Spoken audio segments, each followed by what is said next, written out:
오늘은 2차전지 쪽이 타격이 엄청나게 큰데요. 지금 하락하는 종목들, 하락 종목 상위 종목을 보면은 살벌합니다.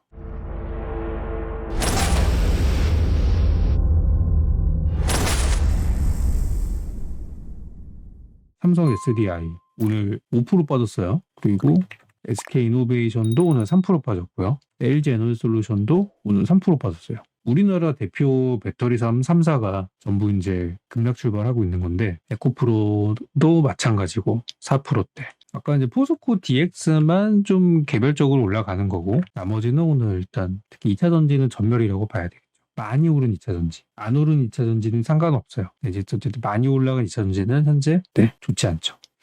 2차 전지가 하락하는 배경이 지금 여러 가지가 있어요. 첫 번째, 2차 전지 아직도 많이 들고 계실 거예요. 이쪽이 이제 하락하는 배경이 첫 번째가 정치적인 이유. 어제도 제가 정치적인 이유 때문에 경제 정책들이 많이 왔다 갔다 한다는 말씀을 드렸는데요. 트럼프가 또 나오나? 트럼프에겐 재판도 선거운동? 이제 11월이 되면 미국 대선 카운트다운으로 들어갑니다. 이제 1년 남았으니까. 그래서 지금 벌써부터 이런 정치인 얘기들이 나오고 있는 거예요. 트럼프와 바이든 대통령의 차이점 중에 가장 큰 게 이제 에너지 정책에 대한 부분들이죠. 트럼프는 아시겠지만 신재생 에너지보다는 화석연료 쪽 더 강조를 하고 그러다 보니 트럼프 전 대통령의 지금 대선 예비 후보라고 하는데요. 지금 공화당 대선 예비 후보라고 하는 거는 입 후보 할 수 있는 상황이 되면 나온다는 거예요. 왜냐면 공화당에서 물론 뭐 여러 가지 과정을 거쳐야 되겠지만 현재 제일 존재감이 있는 사람입니다. 전임 대통령이기도 하고 지지율이 압도적으로 높아서 내년 대선 후보로 나올 것으로 전망이 된대요. 3일 미국 주요 외신에 따르면 트럼프 전 대통령은 공화당 대선 후보를 묻는 주요 여론조사에서 독주하고 있다. 지난해 월스트리트저널 여론조사에서는 공화당 예비 선거인단의 59%, 반 이상의 지지를 받았다고 하고 2위인 론 드산티스 플로리다 주지사를 46%포인트 앞섰다고 합니다. 이거 게임이 안 되는 거예요. 1등이 지지율 59%인데 2등이 13%밖에 안 돼요. 그러다 보니까 이제 태양광이나 이런 신재생 기업으로 많이 유명했던 넥스테라 에너지가 하루 만에 9%가 빠지기도 했다는 거죠. 해상 풍력 터빈 때문에 많은 고래가 죽는다. 일단 풍력주 작살날 수 있고요. 그리고 트럼프 전 대통령이 앞서 바이든 정부가 추진하고 있는 전기차 전환 정책을 폐지해야 된다는 입장을 밝혔기 때문이라고 합니다. 주요 외신은 트럼프 전 대통령이 대선에서 이길 경우 각 자동차 관련 각종 환경 규제를 완화하고 전기차 보조금을 축소할 것을 예상하고 있다고 합니다. 그래서 지금 이제 2차 전지랑 전기차 기업들이 상태가 좋지 않은 거고 이게 첫 번째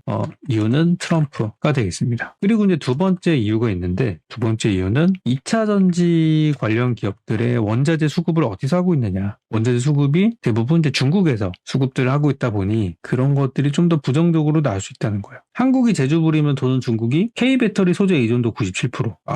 특히 전구체 쪽에 중국 의존도가 97%에 육박한다고 하고요. 거기다 전기요금 부담 때문에 국산화도 어렵다. 업계에서는 보조금으로 경쟁력을 키워야 한다고 하고 있습니다. 그러니까 정부가 지원을 해야 된다는 것이죠. 한국 배터리 기업들이 차세대 배터리 기술을 개발하기 위해 경쟁하고 있지만 여전히 중국에서 원재료를 대거 수입하고 있다고 합니다. 이게 이제 안 좋은 영향을 미치는 거예요. 미국이나 유럽이 중국산 소재를 원천 배제하지는 못하더라도 중국산 원료, 중간재 수입은 잠재적인 위험 요인이 될 수 있다고 합니다. 우리나라만 그런 게 아닙니다. 다른 나라도 마찬가지로 중국 의존도가 상당히 크다고 해요. 실제로 중국이 1대1로 정책을 통해 가지고 아프리카에 있는 많은 나라들의 자원들을 또 선점한 사례도 있죠. 러시아도 똑같죠. 러시아도 엄청난 영토에 매장돼 있는 그런 자원을 가지고 무기화시켜서 전쟁을 하고 어찌 보면 중국과 러시아는 자원 전쟁을 벌이고 있는 거죠. 높은 중국 의존도를 탈피하기 위해 국내 기업들이 소재 자립을 추구하고 있지만 쉽지 않은 분위기라고 합니다. 왜냐? 양극재는 리튬과 전구체를 넣고 섭씨 400도의 온도로 가열해서 생산을 해야 되는데 그리고 음극재는 흑연과 리튬을 넣고 무려 1300도의 온도로 가열을 해야 되는데 이거를 뭘로 데우냐는 거죠. 이 전기요금 되잖아요. 그죠? 모두 전기로 연료되기 때문에 사용되는 전력량이 크답니다. 근데 우리 전기요금도 올랐잖아요. 우리 가정용만 오른 게 아니라 산업용도 같이 올랐습니다. 저희 집 전기요금이 제가 뭐 전자제품을 많이 쓰기는 해요. 가전제품이 항상 풀로 돌아가는 집이다 보니까 저희 집이 좀 전기요금이 많이 나오긴 하는데 이번 8월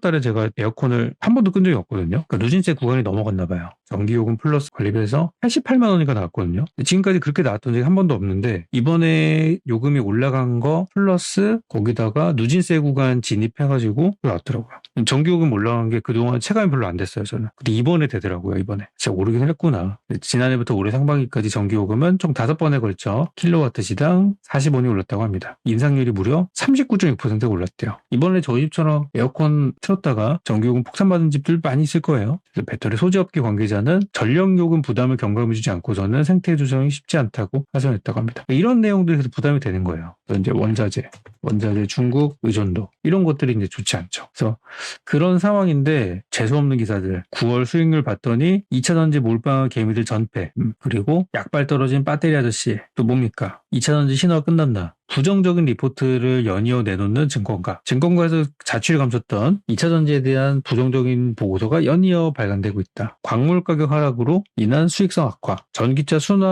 수요 증가 둔화 등의 이유로 실적 역성장이 예상되면서 2차 전지를 향한 암울한 시선이 확산되는 분위기라고 합니다. 이런 부정적인 리포트가 여기서도 있긴 있었어요. 있긴 있었는데 다들 이제 들고 일어났죠. 네가 뭔데? 너 때문에 주가 빠진다. 그래가지고 리포트가 이제 조용히 몇 개만 나오다가 확 빠지고 나니까 이제 특히 이제 에코프로 100만 원 깨지고 나서부터는 아주 그냥 자신 있게 쓰더라고요. 증권가에서도 박살이 났으니까. 그래서 이제 부정적인 얘기들이 많이 나왔고 대표적으로 에코프로 BM에 대한 부정적인 의견들이 있었다고 하고 매도 리포트가 나왔는데 특히 유진투자증권에서는 에코프로 BM에 대한 투자 의견을 매도 리듀스라고 제시했는데요. 이 리듀스라고 나온 거를 저는 처음 봤어요. 최근에. 왜냐면 보통 이제 홀드 의견을 많이 이제 주고 그러니까 중립 입장이지 이거는 뭐 지금은 좀 부정적이지만 나중에는 좋아질 것이다 이렇게 보통 표현을 많이 하는데 대놓고 그냥 매도 리포트를 줬더라고요. 목표가는 에코프로 BM 20만 원 제시했다고 합니다. 제 에코프로 BM이 얼마죠? 에코프로 BM이 24만 원이에요. 아니 이미 반토막이 났는데 더 빠질 거래요. 그래서 이거는 저는 조금 다르게 생각해 볼 필요가 있는 게 20만 원이 목표가래요. 증권가에서. 그러면 누군가는 20만 원이 되면은 살려고 하는 사람도 있을 거라는 거거든요. 그죠? 누군가는 저 아래에서 받아먹을 준비를 하고 있겠구나. 이렇게 우리는 생각해 볼 수 있죠. 그렇기 때문에 더 내려간다고 큰일 났다라고 생각하기보다는 오히려 이거를 잡아서 반등할 때 공략을 해줄 수 있다고 저는 보고 있어요. 그래서 오늘 다른 것도 다른 거지만 지금 2차 전지주들의 하락폭이 시장에 충격을 많이 주고 있는 중입니다. 지난번에 우리 7월 26일을 한번 생각해 볼까요? 7월 26일 날에 무슨 일이 있었죠? 그때 2차 전지주들이 일제히 폭락을 하니까 멀쩡한 주식들이 같이 급락을 했어요. 그게 7월 26일이었고 제가 7월 26일을 자주 얘기하고 있어요. 오늘도 비슷해요. 오늘도. 그때는 2차 전지가 아주 고점에서 팍 꺾이는 순간이었다면 지금은 안 그래도 빠지고 있는데 거기다가 이제 엑셀을 밟고 있는 거죠. 떨어지는 주식에는 날개가 없다. 뭐 그런 상황이 되다 보니까 2차 전지가 폭락해서 멀쩡한 주식이 급락하는 상황이 오늘 10월 4일 날 재현이 되고 있는 거예요. 7월 26일 날이 있었던 그 일이 그대로 재현이 되고 있는 중입니다.